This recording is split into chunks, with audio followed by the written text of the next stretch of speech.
నమస్తే, welcome to MK news. నేను తరంగిడి. ముందుగా బులెటిన్ హెడ్లైన్స్ చూద్దాం.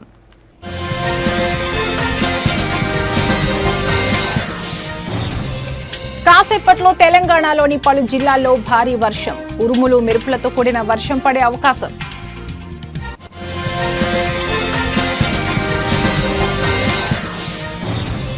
నాగార్జున సాగర్ కు కొనసాగుతున్న వరద, ప్రవాహం మరోసారి గేట్లు ఎత్తి నీటి విడుదల.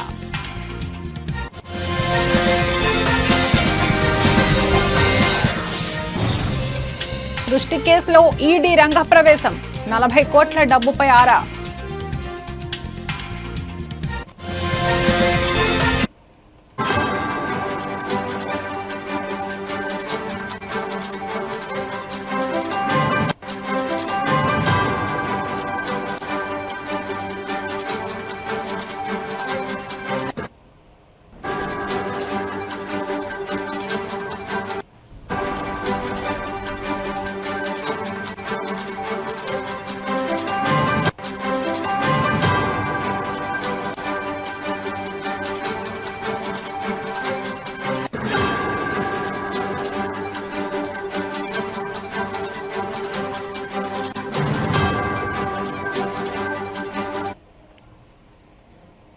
బ్రేకింగ్ న్యూస్ చూస్తున్నాం. తెలంగాణ రాష్ట్రంలో కాసేపట్లో భారీ వర్షాలు కురిసే అవకాశం ఉందని వాతావరణ శాఖ తెలియజేసింది.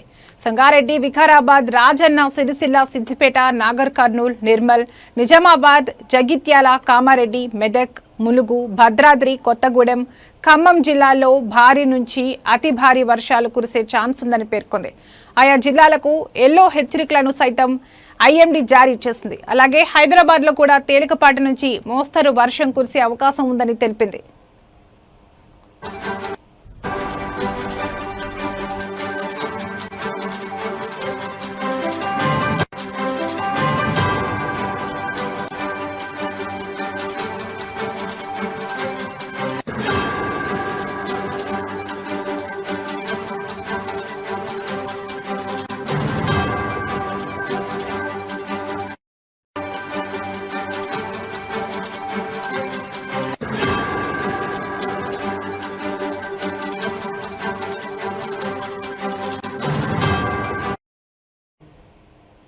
ఇక రాత్రి కురిసిన భారీ వర్షానికి హైదరాబాద్ నగరం వరద నీటిలో మునిగిపోయింది. అయితే మలక్పేట బ్రిడ్జ్ వద్ద బురద పేరుకుపోయింది. భారీ వర్షానికి 6 అడుగుల మేర నీరు నిలిచింది. సుమారు 2 గంటలకు పైగా వాహనాల రాకపోకలు నిలిచిపోయాయి. చాదర్ ఘాట్, మలక్పేట్ మీదుగా దిల్సుఖ్ నగర్, సంతోష్ నగర్, ఇతర ప్రాంతాలకు వెళ్లే వాహనాలను అధికారులు దారి మళ్లించారు. అలాగే హైదర్గూడలో ఓ అపార్ట్మెంట్ సెల్లార్ నీటి మునిగింది. రాత్రి కురిసిన భారీ వర్షానికి సెల్లార్లోకి భారీగా వరద నీరు చేరింది. దీంతో సెల్లార్లో పార్క్ చేసిన వాహనాలు నీటిలో మునిగిపోయాయి. సెల్లార్లో నివాసం ఉంటున్న వాచ్మెన్ గది పూర్తిగా నీటితో నిండిపోయింది. ఫైర్ డిపార్ట్మెంట్కు అపార్ట్మెంట్ వాసులు సమాచారం అందించారు. సెల్లార్లో వరద నీటిని మోటార్ సహాయంతో ఫైర్ సిబ్బందికి బయటికి పంపిస్తున్నారు. 25 ఏళ్లలో ఎప్పుడూ సెల్లార్లోకి వరద నీరు రాలేదని వాచ్మెన్ కుటుంబం తెలిపింది.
బులెటిన్లో మరో బ్రేకింగ్ న్యూస్ చూస్తున్నాం. ఎగువ ప్రాంతాల్లో కురుస్తున్న భారీ వర్షాల కారణంగా కృష్ణానదిలో వరద ప్రవాహం కొనసాగుతోంది. ఈ క్రమంలో నాగార్జున సాగర్ జలాశయానికి వరద ప్రవాహం అధికంగా వస్తోంది.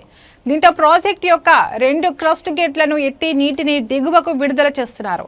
ప్రస్తుతం ప్రాజెక్టు పూర్తి స్థాయి నీటి మట్టం 590 అడుగులకు, నీటి నిల్వ సామర్థ్యం 312.04 టీఎంసీలకు చేరింది. నాగార్జున సాగర్ జలాశయానికి ఇన్ఫ్లో 65,827 క్యూసెక్కులుగా ఉండగా అవుట్ఫ్లో 60,644 క్యూసెక్కులుగా నమోదైంది.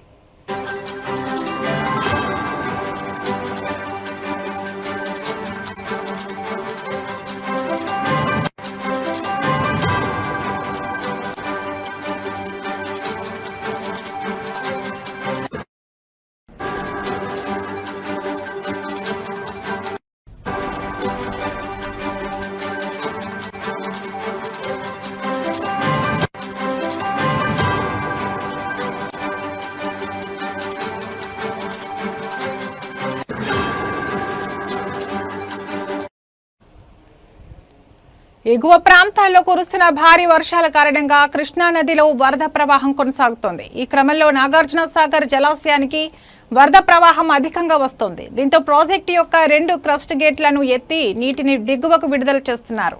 ప్రస్తుతం ప్రాజెక్టు పూర్తి స్థాయి నీటి మట్టం 590 అడుగులకు, నీటి నిల్వ సామర్థ్యం 312.04 టీఎంసీలకు చేరింది. నాగార్జున సాగర్ జలాశయానికి ఇన్ఫ్లో 65,827 క్యూసెక్కులుగా ఉండగా అవుట్ఫ్లో 60,644 క్యూసెక్కులుగా నమోదైంది.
తెలుగు రాష్ట్రాల్లో సంచలనం సృష్టించిన సృష్టి ఫెర్టిలిటీ ఆసుపత్రి కేసులో ఎన్ఫోర్స్మెంట్ డైరెక్టరేట్ రంగప్రవేశం చేసింది. ఈ కేసుకు సంబంధించిన పూర్తి వివరాలను పోలీసుల నుంచి కోరుతూ ఈడీ లేఖ రాసింది. ఈ కేసులో ఉన్న కీలక అంశాలపై సమగ్ర విచారణ చేయాలని నిర్ణయించుకుంది. చైల్డ్ ట్రాఫికింగ్ కేసులో డాక్టర్ నమ్రత ప్రధాన నిందితురాలిగా తేలింది. మొత్తం 86 మంది పిల్లలను చైల్డ్ ట్రాఫికింగ్ కు పాల్పడినట్లు ఆరోపణలున్నాయి. సరోగసి పేరుతో అక్రమంగా పిల్లల వ్యాపారం కూడా చేసినట్లు ఈడీ అనుమానాలు వ్యక్తం చేసింది. అయితే విచారణలో భాగంగా సుమారు 40 కోట్ల రూపాయల మేరకు హవాలా రూపంలో లావాదేవీలు జరిగినట్లు ఈడీ అనుమానం వ్యక్తం చేస్తుంది. 2 తెలుగు రాష్ట్రాల్లో మధ్యవర్తుల ద్వారా ఈ ఆర్థిక లావాదేవీలు జరిగినట్లు ప్రాథమిక సమాచారం. ఈ వ్యవహారంపై ఈడీ మరింత లోతుగా దర్యాప్తు చేపట్టే అవకాశం ఉంది.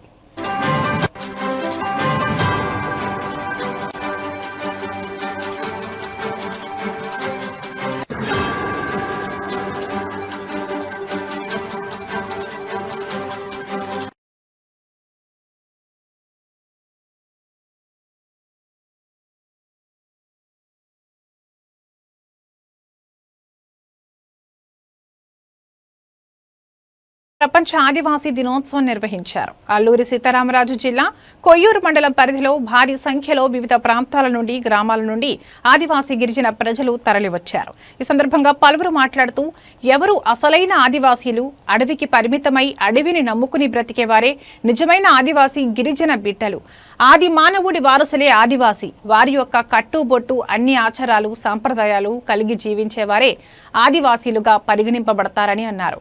ఈ ఆదివాసీ దినోత్సవం 1993 నుంచి నేటి వరకు 32 సంవత్సరాలు నిండిన ఆదివాసీ ప్రాంతాల్లో ఉన్న నిజమైన ఆదివాసీ వైద్యం, విద్య, మౌలిక సదుపాయాలు అందుబాటులో లేని ఆదివాసీ గిరిజన బిడ్డలు నేటికి ఉన్నారని తెలిపారు. దానికి కారణం ప్రభుత్వంలో ఉన్న పాలకులు లోపం వల్ల ఈరోజు ఆదివాసీలకు గుండెకాయ వంటిది జీవో నెంబర్ 3. ఈరోజు ఆ జీవో నెంబర్ సుప్రీంకోర్టు రద్దు చేయడం వల్ల ఉద్యోగ ఉపాధి అవకాశాలు కోల్పోయి ఈరోజు 5వ షెడ్యూల్ ప్రాంతంలో అన్యాయం జరిగిందని వక్తలు పేర్కొన్నారు.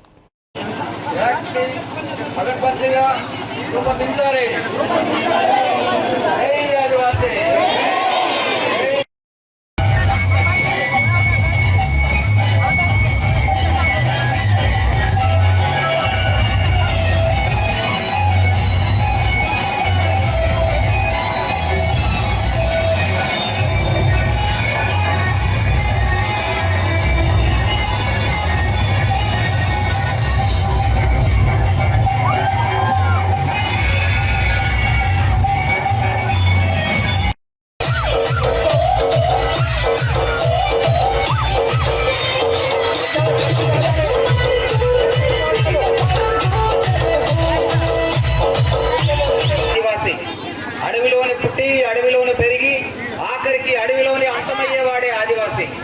ప్రత్యేకమైన ఆచారాలు, సంప్రదాయాలు, భాష, వేషధారణ, ఆహారం, ఆకారం మరియు అలవాట్లు ఇన్ని ప్రత్యేకతలు కలిగిన వ్యక్తిని ఆదివాసిగా మనం పరిగణిస్తున్నాం. నిప్పును, చక్రాన్ని కనుగొని నివాస గుడారాలు నిర్మించి ఆకులు, అలమలు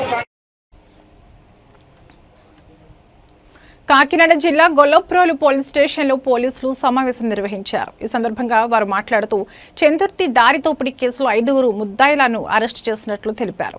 ఫిర్యాది సమీర్ ప్రజాపత్, తండ్రి కిరణ్, నల్లమందు వీధి, రాజమహేంద్రవరం, తూర్పుగోదావరి జిల్లా అను వ్యక్తి భవానీ సిల్వర్స్లో గుమస్తాగా పనిచేస్తూ చుట్టుప్రక్కల ప్రాంతాలలోని వివిధ నగల దుకాణాలకు బంగారు మరియు వెండి వస్తువులను రవాణా చేస్తున్నట్లు తెలిపారు. జిల్లా ఎస్పీ జి బిందు మాధవ్ ఐపీఎస్ వారి ఆదేశాల మేరకు ఏఎస్పీ పర్యవేక్షణలో పిఠాపురం సిఐ, సర్కిల్ ఎస్ఐలు సిబ్బందితో 4 ప్రత్యేక పోలీస్ బృందాలను ఏర్పాటు చేశామని అన్నారు. ఫిర్యాదుదారు అయినటువంటి సమీర్ పోలీస్ స్టేషన్కి వచ్చి ఫిర్యాదు చేయడం జరిగింది.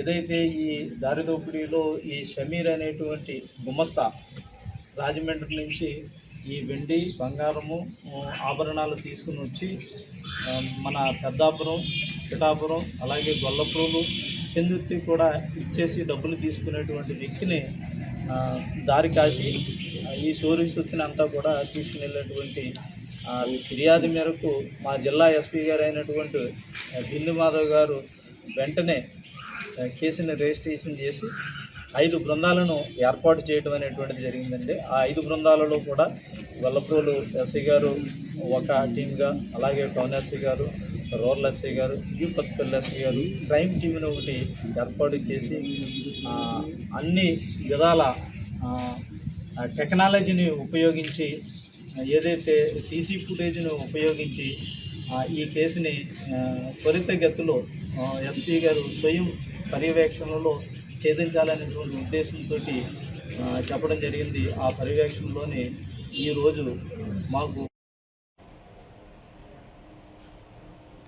నెల్లూరు నగరంలో మంత్రి నారాయణ పలు ప్రాంతాల్లో పర్యటించారు. ఏ ప్రాంతంలో పర్యటించినా మహిళలు ఆయనకు రాఖీలు కట్టి రక్షాబంధన్ శుభాకాంక్షలు తెలిపారు.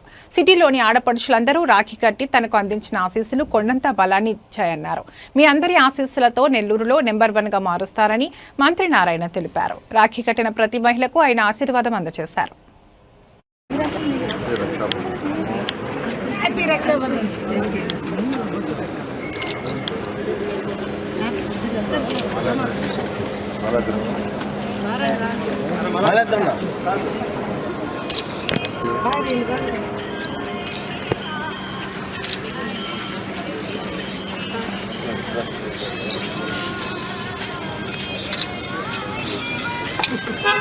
ఇంకా మేము ఇంకా లక్షలు ఎక్కువ కట్టాలి.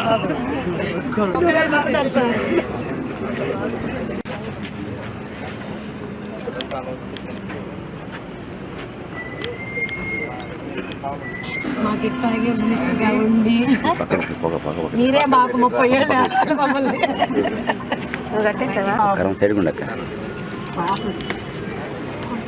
కూర్చోబెట్టి రాకింగ్ కట్టుకున్నాను పట్టుకుని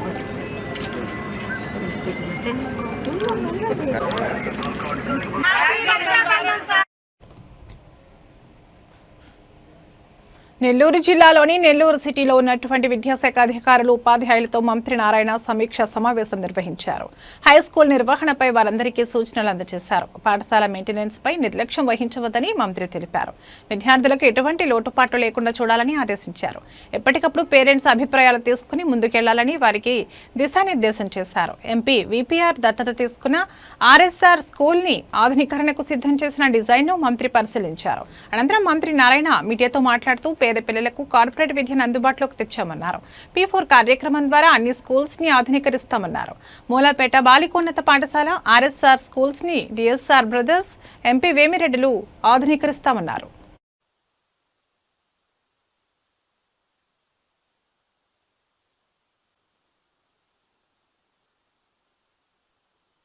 అనేక మంది ఈ మోడల్ స్కూల్స్ని ఫామ్ చేయాలని ఒక ఆలోచనకు వచ్చారంటే అది నిజంగా నారాయణ. అందరికీ నమస్కారాలండి. ఏదైతే ఎలక్షన్స్కి ముందు చాలా క్లియర్గా నేను చెప్పాను, ప్రభుత్వం రాగానే ఈ విఆర్ హై స్కూల్ని పునరుద్ధరిస్తామని, వెంకటగిరి రాజా స్కూల్ యాక్షన్గా. ఎందుకంటే 2014-19లో కూడా ఇదే బిల్డింగ్ పైన కాలేజీ 11th and 12th వాళ్ళకి కాంపిటేటివ్ కోచింగ్ ఇవ్వాలని ఆ రోజు హాస్టల్ స్టార్ట్ చేసాం. హాస్టల్ అయితే పేదలు నిరుపేదలు ఉంటారని 50% సీట్లు ఈ నెల్లూరు వాళ్ళకి ఇచ్చాం, 50% అంతర్ జిల్లాల వాళ్ళకి కూడా ఇచ్చాం పేదలకి. చాలా చక్కగా జరిగింది. ఆ రోజు అజీజ్ గారు మున్సిపల్ కార్పొరేషన్ చైర్పర్సన్గా ఉన్నారు. ఆ రోజు మేయర్గా ఆయనకి చెప్పాను, ఇచ్చారు. ఆ 80 ఫౌండేషన్, నీట్ ఫౌండేషన్ చెప్పడానికి ఎంతో బాగా జరిగింది. ఎంతోమంది బ్రహ్మాండంగా రిజల్ట్స్ వచ్చింది.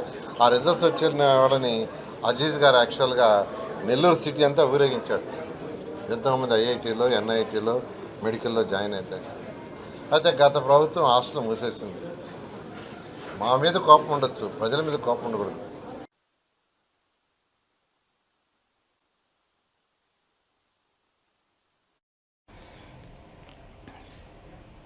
విశాఖ జిల్లా ఆదివాసీ దినోత్సవంలో పాల్గొనడానికి అల్లూరి సీతారామరాజు జిల్లా పాడేరు మండలం వంజంగి వచ్చిన ముఖ్యమంత్రి చంద్రబాబుకి గిరిజన సంక్షేమ శాఖ మంత్రి గుమ్మడి సంధ్యారాణి స్థానిక గిరిజన మహిళలు రాఖీ కట్టారు.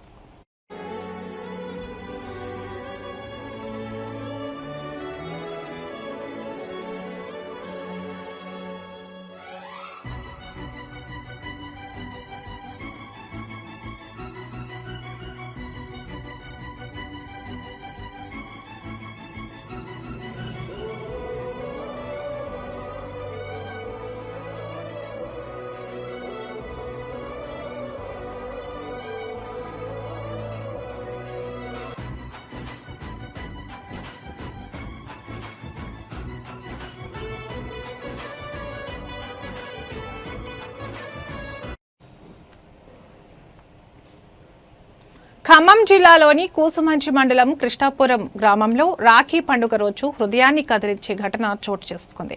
విషజ్వరంతో బాధపడి కన్నుమూసిన యువకుడికి అతని అంతిమ యాత్రలు పాడైపై ఉండగానే రాఖీ కట్టిన అక్క ప్రేమకు చిహ్నమైంది.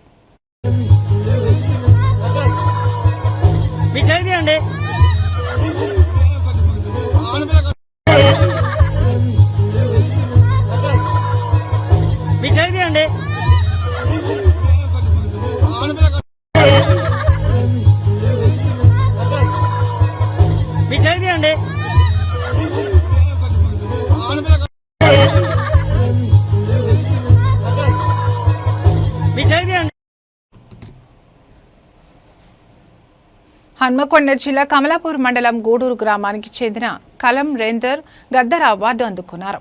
ప్రజాయుద్ధ నౌక గద్దర్ వర్ధంతి కార్యక్రమంలో భాగంగా తెలంగాణ సాంస్కృతిక సారథి ప్రతినిధి గద్దర్ ప్రియా శిష్యుడు శనిగరం బాబ్జీ ఆధ్వర్యంలో హుజురాబాద్లో నిర్వహించిన అవార్డుల ప్రధానోత్సవంలో భాగంగా తెలంగాణ ఉద్యమంలో తన పాటలతో కీలక పాత్ర పోషించిన బుడిద సురేందర్కు గద్దర్ అవార్డును తెలంగాణ సాంస్కృతిక సారథి చైర్మన్ వెన్నెల చేతుల మీదుగా అందజేశారు. గద్దర్ అవార్డు అందుకున్న కలం సురేందర్ను హన్మకొండ జిల్లా సాంస్కృతిక సారథి కళాకారులు, కమలాపూర్ ప్రగతి యువజన సంక్షేమ సంఘం ప్రగతి స్వచ్ఛంద సంస్థ సభ్యులు అభినందించారు.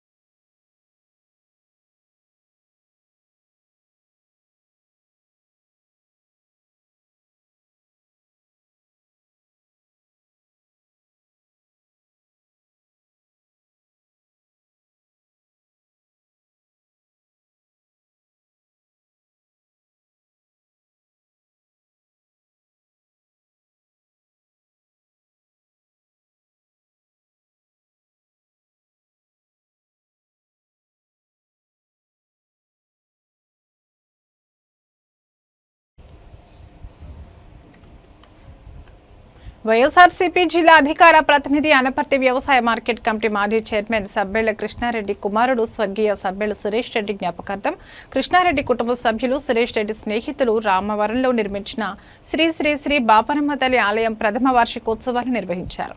సబ్బెళ్ల తిరుపారెడ్డి నాగలక్ష్మి, పడాల సురేష్ రెడ్డి, శ్రీదేవుల దంపతులచే ప్రత్యేక పూజలు నిర్వహించి లక్ష్మీ కమలయాగం వేద పండితులు వేదరాజు పవన్ కుమార్ ఆధ్వర్యంలో నిర్వహించారు. అనంతరం అన్నదాన కార్యక్రమాన్ని నిర్వహించారు. ఈ కార్యక్రమంలో పలువురు ప్రముఖులు పాల్గొని ప్రత్యేక పూజలు నిర్వహించారు.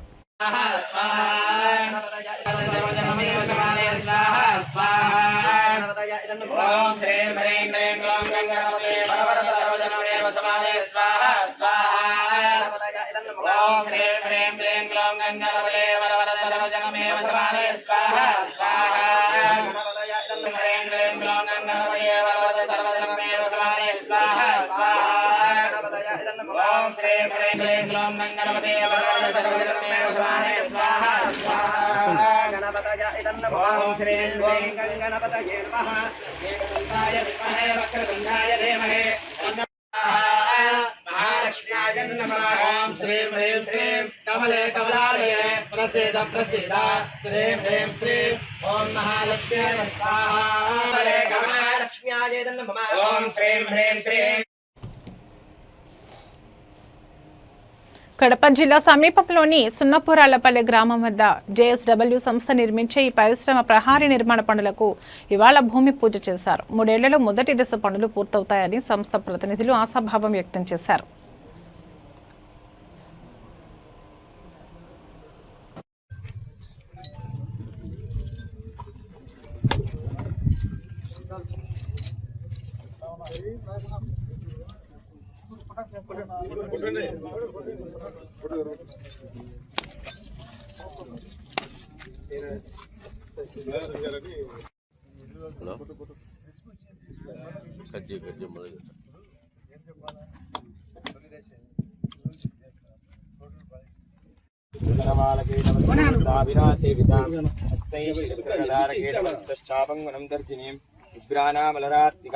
शिशिधरां दुर्गां त्रिनेत्रां वदे सर्वमङ्गलमाङ्गल्ये शिवे सर्वार्थसाधिके शिरण्ये त्र्यम्बिके गौरी नारायणी नमोस्तुते.